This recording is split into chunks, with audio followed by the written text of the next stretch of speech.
ఆదినాథ సమారంభాం శంకరాచార్య మధ్యమాం శ్రీ పరమానందనాథ పర్యంతం వందే గురు పరంపరాం. శ్రీ గురుభ్యో నమ. శ్రీ మహాగణాధిపతయే నమ. శ్రీమాత్రే నమ. సకల చరాచర సృష్టికి మూలమైన ఆ జగన్మాతను స్మరిస్తూ మనకు ఈ దివ్యమైన ఆధ్యాత్మిక జ్ఞానాన్ని ప్రసాదించిన మన పూజ్య గురువులు, ప్రముఖ శ్రీ విద్యోపాసకులు, పరమానందనాథ దీక్షానామం కలిగిన శ్రీ క్రోవి పార్థసారథి గారికి హృదయపూర్వక నమస్కారాలు సమర్పిస్తూ ఈ వీడియోను ప్రారంభిస్తున్నాను. Welcome to Shri Vidyasarathi channel. హ్రీంకారాసన గర్భితానల శిఖాం సౌః క్లీం కళాం బిభ్రతీం సౌవర్ణాంబరధారిణీం వరసుధాం ధౌతాం త్రినేత్రోజ్వలాం వందే పుస్తకపాశమంకుశధరాం స్రగ్భూషితాముజ్వలాం త్వాం గౌరీం త్రిపురాం పరాత్పరకళాం శ్రీచక్ర సంచారిణీం. హ్రీంకారం అనే ఆసనం మధ్యలో కొలువై ఉన్నది. అగ్నిజ్వాల వంటి తేజస్సుతో ప్రకాశిస్తున్నది. సౌహ్ మరియు క్లీం అనే బీజాక్షరాల శక్తులను ధరించినది. బంగారు వస్త్రాలు కట్టుకున్నది. అమృతం వలె స్వచ్ఛమైనది. 3 నేత్రముల వెలుగుతో ప్రకాశిస్తున్నది. చేతులలో పుస్తకము, పాశము, అంకుశము ధరించినది. పూలదండల అలంకారంతో దేదీప్యమానముగా వెలిగిపోతున్నది. శ్రీచక్రంలో విహరించే పరాశక్తి స్వరూపమైన ఓ త్రిపుర సుందరి గౌరీదేవి నీకు వందనం. శ్రీచక్రంలో విహరిస్తూ సకల చరాచర సృష్టికి మూల కారణమైన ఆ జగన్మాత పరమేశ్వరి అసలు ఎవరు? ఈ విశ్వం సృష్టింపబడక ముందు ఏమి ఉంది? బ్రహ్మ, విష్ణు, మహేశ్వరుల కన్నా శ్రేష్టమైన శక్తి ఏది? అసలు సూర్య చంద్రాగ్నులకు కాంతిని ఇచ్చే ఆ పరంజ్యోతి ఎవరు?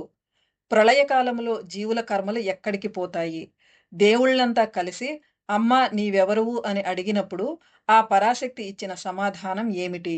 దేవీ భాగవతములో చెప్పబడిన మణిద్వీప రహస్యాలను, వేద ఉపనిషత్తుల సారాన్ని ఈరోజు మనం తెలుసుకుందాము. వీడియోని ఎక్కడా స్కిప్ చేయకుండా చివరి వరకు చూడండి. పరమేశ్వరి ఎవరనే విషయం మనకు దేవి భాగవతములోని ఒక చిన్న కథ ద్వారా తెలుస్తుంది. సృష్టి జరగటానికి ముందు, కృతయుగానికి పూర్వము ఈ జగత్తంతా జలమయమై ఉండేది. ఆ జలరాశి మధ్యలో శ్రీమన్నారాయణుడు అలపాకుపై యోగనిద్రలో ఉన్నప్పుడు ఆయన నాభి నుండి వచ్చిన పద్మం నుండి బ్రహ్మదేవుడు జన్మించాడు. తాను ఎలా పుట్టానా అని బ్రహ్మ ఆలోచిస్తున్న సమయంలో తప తప అనే శబ్దం వినిపించడంతో ఆయన ఆ పద్మంపైనే కూర్చుని 1000 సంవత్సరాల పాటు తపస్సు చేశాడు. ఆ సమయంలో విష్ణుమూర్తి చెవిలోని మలినం నుండి మధుకైటభులు అనే రాక్షసులు పుట్టి బ్రహ్మతో యుద్ధానికి దిగగా విష్ణుమూర్తి పరమేశ్వరి సహాయంతో వారిని సంహరించాడు. ఆ తర్వాత అక్కడికి రుద్రుడు కూడా రాగా ఒక దివ్యమైన విమానం వచ్చి ఆ త్రిమూర్తులను ఎక్కించుకుని సప్త సముద్రాలు దాటించి మణిద్వీపానికి తీసుకువెళ్ళింది. అక్కడ కల్పవృక్షాల వనం మధ్యలో చింతామణులతో నిర్మించిన ఒక భవనం ఉంది. అందులోని త్రికోణాకార మంచంపై శ్రీచక్రం మీద కోట్ల సూర్యుల కాంతితో ఒక దివ్యమంగళ స్వరూపం ప్రకాశిస్తూ కూర్చుని ఉంది. ఎర్రని వస్త్రాలు ధరించి, ఒంటికి ఎర్ర చందనం పూసుకుని, సర్వాలంకార భూషిత అయిన ఆమె చేతులలో పాశం, అంకుశం, ధనుర్బాణాలు ఉన్నాయి. దేవతలందరూ ఆమెకు సేవలు చేస్తూ హృల్లేఖి భువనేసి అని స్మరిస్తుండగా అక్కడ తిరుగాడే పక్షులు కూడా హ్రీంకార జపం చేస్తున్నాయి. ఈమెనే మనం పరమేశ్వరి అని, జగన్మాత అని పిలుస్తాము. త్రిమూర్తులు బ్రహ్మ, విష్ణు, మహేశ్వరులు ముగ్గురు ఆమెను అనేక విధాలుగా స్తుతించారు. ఆ తర్వాత బ్రహ్మదేవుడు ఇలా అడిగాడు, తల్లి, నీవు అసలు స్త్రీవా లేక పురుషుడవా? ఈ విశ్వంలో రెండు అనేది లేని ఒకే ఒక పరబ్రహ్మం మాత్రమే ఉంది. ఏకమేవాద్వితీయం బ్రహ్మ అనే వేదవాక్యానికి అసలైన అర్థం నీవేనా? ఈ విషయాన్ని మాకు వివరంగా చెప్పు అని అడిగారు. పరమేశ్వరి త్రిమూర్తులతో ఇలా అంటుంది, త్రిమూర్తులారా, నేనే పరాశక్తిని, పరబ్రహ్మ స్వరూపాన్ని.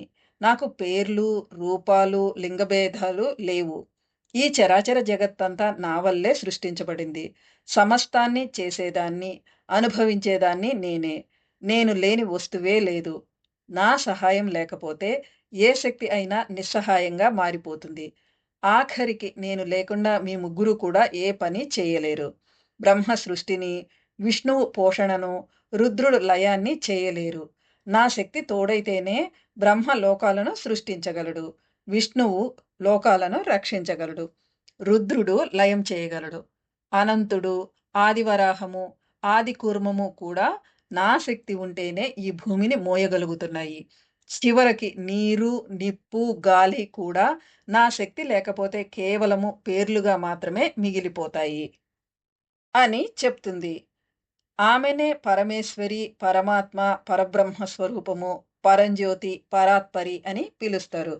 పరమేశ్వరి అంటే పరానికి అంటే మోక్షానికి అధిపతి. మోక్షాన్ని ఇచ్చే శక్తిగల పరాత్పరురాలైన ఈశ్వరి అని అర్థము. ఈ జగత్తులో జీవులకు వారి వారి కర్మలను బట్టి ఇంద్రియాలు, శరీరాలు ఏర్పడతాయి. కర్మ నశించినప్పుడు శరీరము నశిస్తుంది.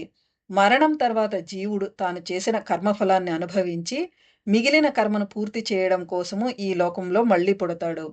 ఇలా జీవుడు పుడుతూ, కర్మ చేస్తూ, ఆ ఫలితాన్ని అనుభవిస్తూ, మరణిస్తూ, మళ్ళీ జన్మిస్తూ ఉంటాడు. కర్మ పూర్తిగా కరిగిపోయే వరకు ఈ చక్రం సాగుతూనే ఉంటుంది. కర్మ పూర్తిగా నశించినప్పుడు పునర్జన్మ ఉండదు. దాన్నే మోక్షము అంటారు. పరమేశ్వరికి ఇలాంటి కర్మ సంబంధాలు ఏవీ ఉండవు. లలితా సహస్రనామ స్తోత్రంలో 396వ నామము పరమేశ్వరి. పరం అంటే బ్రహ్మ లేదా శివుడు అని అర్థము. విష్ణు పురాణం ప్రకారము పరబ్రహ్మకు పురుషుడు, వ్యక్తము, అవ్యక్తము, కాలము అనే 4 రూపాలు ఉంటాయి. పరమేశ్వరి వీటన్నింటికన్నా గొప్పది. కార్యకారణాలకు అతీతమై ఎల్లప్పుడూ పవిత్రంగా, జ్ఞానమయంగా, ముక్త స్వరూపంగా ఉండే తత్వాన్ని పరమ అంటారు. ఇది నశించే శరీరాలు మారినా నశించనిది. అత్యంత శ్రేష్టమైనది. వేదాలలో చెప్పబడినది. ఈ జగత్తును అందంగా ప్రకాశింపజేసే పరమ సత్యమే ఆ పరమేశ్వరి తత్వము. ఆమెనే పరమ అని పిలుస్తారు. లలితా సహస్రనామ స్తోత్రములో 618వ నామము పరమ. ఆమెయే పరంజ్యోతి. పరము అంటే అన్నింటికన్నా అత్యున్నతమైనది మరియు గొప్పదైనది అని అర్థము. బృహదారణ్యక ఉపనిషత్తులో చెప్పినట్లుగా ఆమె వెలుగులు పంచే సూర్యచంద్రాదులకు కూడా వెలుగునిచ్చే పరమద్యోతి.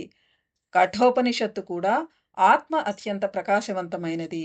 అక్కడ సూర్యుడు, చంద్రుడు, నక్షత్రాలు లేదా మెరుపులు ఏవి ప్రకాశించలేవు. ఆమె ప్రకాశం వల్లే ఇవన్నీ ప్రకాశిస్తున్నాయి అని వివరిస్తుంది. భైరవయామల తంత్రం ప్రకారము పరమేశ్వరి కొన్ని వేల కోట్ల సూర్యుల తేజస్సుతో వెలిగిపోతుంటుంది. ఆమె అపారమైన కాంతి నుండి అగ్నిదేవుడు 108 కిరణాలను, సూర్యదేవుడు 116 కిరణాలను, చంద్రదేవుడు 136 కిరణాలను మాత్రమే తీసుకోగలిగారు. ఆ కొద్దిపాటి కిరణాల వల్లే ఈ సమస్త జగత్తు నడుస్తోంది. ఈ విధంగా మనకు కాంతినిచ్చే సూర్యుడు, చంద్రుడు, అగ్నికి సైతము అసలైన ప్రకాశాన్ని ప్రసాదించేది ఆ పరమేశ్వరి మాత్రమే. అందుకే ఆమె పరంజ్యోతి. లలితా సహస్రనామాలలో 806వ నామము పరంజ్యోతిః. ఆమెయే పరాత్పరి. అంటే లోకంలో శ్రేష్టమైన వారికంటే అత్యంత శ్రేష్టమైనది అని అర్థము. కాలమానంలో అన్నింటికన్నా పెద్దది బ్రహ్మకల్పము. ఇది సృష్టికర్త అయిన చతుర్ముఖ బ్రహ్మ, కర్మ బ్రహ్మ. ఈయన యొక్క ఆయుష్షు కాలము, పూర్తి ఆయుష్షు కాలము. త్రిమూర్తులలో మొదటివాడైన ఆ బ్రహ్మదేవుని ఆయుష్షు కంటే కూడా ఎక్కువ కాలం ఉండేది. ఎప్పటికీ నశించని శాశ్వతమైన తత్వమే ఆ పరమేశ్వరి. పరమేశ్వరికి కాలంతో పని లేదు. ఆమెకు మొదలు, మధ్య, ముగింపు అనేవి లేవు. పుట్టుక, ముసలితనము, మరణము వంటివి ఆమెకు ఉండవు. ఆమె ఎల్లప్పుడూ ఉండే సత్యము, నిత్యము మరియు శాశ్వతమైన తత్వము. వేదాలలో చెప్పబడిన దాని ప్రకారము శ్రేష్ఠత్వాన్ని ఈ క్రింది విధంగా విభజించవచ్చు. ఇంద్రియాల కంటే మనస్సు శ్రేష్టమైనది. మనస్సు కంటే బుద్ధి శ్రేష్టమైనది. బుద్ధి కంటే మహత్తు అంటే సమిష్టి బుద్ధి శ్రేష్టమైనది. మహత్తు కంటే అవ్యక్తము అంటే మూల ప్రకృతి శ్రేష్టమైనది. అవ్యక్తము కంటే పరబ్రహ్మతత్వము శ్రేష్టమైనది. ఆ పరబ్రహ్మ కంటే శ్రేష్టమైనది ఈ విశ్వంలో ఏదీ లేదు. ఆ పరబ్రహ్మ స్వరూపమే ఈమె కాబట్టి ఆమెను పరాత్పరి అని పిలుస్తారు. లలితా సహస్రనామ స్తోత్రంలో 809వ నామము పరాత్పర. ఈ జగత్తులోని జీవుల యొక్క కర్మలను పూర్తిగా తొలగించి వారికి మోక్షాన్ని ప్రసాదించాలనే ఉద్దేశంతోనే ఆమె ఈ సృష్టిని అంతటిని నిర్మిస్తుంది. మహాప్రళయం సంభవించినప్పుడు ఈ జగత్తు అంతా పూర్తిగా నాశనమైపోతుంది. మహాప్రళయ సమయంలో కర్మ పూర్తిగా నశించిన జీవరాశులకు మోక్షం లభిస్తుంది. కానీ కర్మశేషం ఉన్న ప్రాణులు తమ కర్మలను వెంటబెట్టుకుని ఆ పరమేశ్వరిలోనే లీనమైపోతాయి. మళ్ళీ కొంతకాలానికి ఆ కర్మలు పరిపక్వమై అనుభవంలోకి వచ్చే సమయం ఆసన్నమైనప్పుడు దేవి తిరిగి ఈ సృష్టిని ప్రారంభిస్తుంది. ఇలా సృష్టి, స్థితి, లయకారకురాలైనందువలననే లలితా సహస్రనామ స్తోత్రంలో ఆమెకు వ్యదాది జగత్ప్రసూహు అనే పేరు వచ్చింది. బృహ్వచోపనిషత్తు ప్రకారము సృష్టికి పూర్వము పరమేశ్వరి ఒక్కతే ఉంది. ఆమె నుంచే ఈ సమస్త జగత్తు సృష్టింపబడింది. బ్రహ్మ, విష్ణువు, రుద్రుడు, మరుద్గణాలు, గంధర్వులు, అప్సరసలతో పాటు అండజాలు, అండజాలు అంటే గుడ్ల నుండి పుట్టేవి. స్వేదజాలు అంటే చెమట నుండి పుట్టేవి. ఉద్భిజాలు అంటే భూమిని చీల్చుకుని వచ్చే మొక్కలు. జారజాలు అంటే గర్భము నుండి పుట్టే జరాయుజాలు. ఇటువంటి సమస్త చరాచర ప్రాణులు ఆమె నుండే పుట్టాయి. దేవి ఉపనిషత్తులో దేవతలంతా కలిసి అమ్మా నువ్వెవరివి అని అడిగినప్పుడు ఆ పరమేశ్వరి ఇలా సమాధానమిచ్చింది. నేనే పరబ్రహ్మ స్వరూపాన్ని. నా నుండే ప్రకృతి పురుషులతో కూడిన ఈ ప్రపంచం పుట్టింది. శూన్యము నేనే, శూన్యం కానిది నేనే. ఆనందము నేనే, ఆనందం కానిది నేనే. జ్ఞానము అజ్ఞానము నేనే. పంచభూతాలు, సమస్త విశ్వము, వేదాలు, విద్య, అవిద్య అన్నీ నేనే అని చెబుతుంది. ఇలా సర్వస్వము తానైన ఆ దేవియే పరమేశ్వరి. మనస్సును పరవశింపచేసే ఇంతటి అద్భుతమైన ఆ జగన్మాత పరమేశ్వరి తత్వాన్ని అమృతతుల్యంగా మనకు అందించిన పూజ్య గురుదేవులు శ్రీ క్రోవి పార్థసారథి గారి చరణారవిందాలకు శతకోటి నమస్కారాలు, కృతజ్ఞతలు.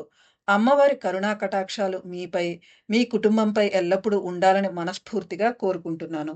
వచ్చే వీడియోలో మరికొన్ని ఆసక్తికరమైన అంశాలతో మళ్ళీ కలుద్దాము. సర్వమంగళ మాంగళ్యే శివే సర్వార్థ సాధికే శరణ్యే త్రయంబకే గౌరీ నారాయణి నమోస్తుతే. లోకాః సమస్తాః సుఖినో భవంతు.